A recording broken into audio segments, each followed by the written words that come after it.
আল্লাহর বান্দা পথ চলতে চলতে দেখলেন একটা বড় গাছ, সেখানে গিয়ে ঘোড়ার লাগামটা ছেড়ে দিলেন এবং আল্লাহর বান্দা ঘোড়ার উপর থেকে নেমে কিছু টোপলার ভেতর থেকে খানা বের করলেন আর খানা সেখান থেকে খাইলেন। খাওয়া মাত্র আল্লাহর বান্দা যেই মাত্র বড় গাছের সঙ্গে ট্যাক লাগাই দিছে, ট্যাক লাগানোর সঙ্গে সঙ্গে আল্লাহর বান্দা ঘুমের ভিতরে চলে গেছে। আর আল্লাহর বান্দা ঘোড়া অবুঝ জানোয়ার তার জায়গাকে ট্রান্সফার করে সুন্দর একটা খেজুরের বাগানের ভিতরে ঢুকে পড়েছে।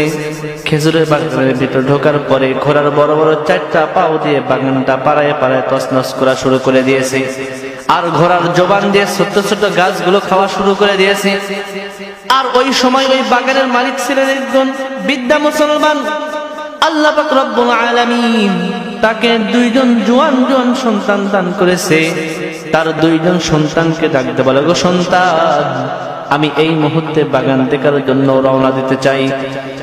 দুইজন সন্তান ডাকতে বলে, ওগো বাবা, এই কোন রোদের ভিতরে কিছুতেই আমরা তোমাকে যাইতে দিব না।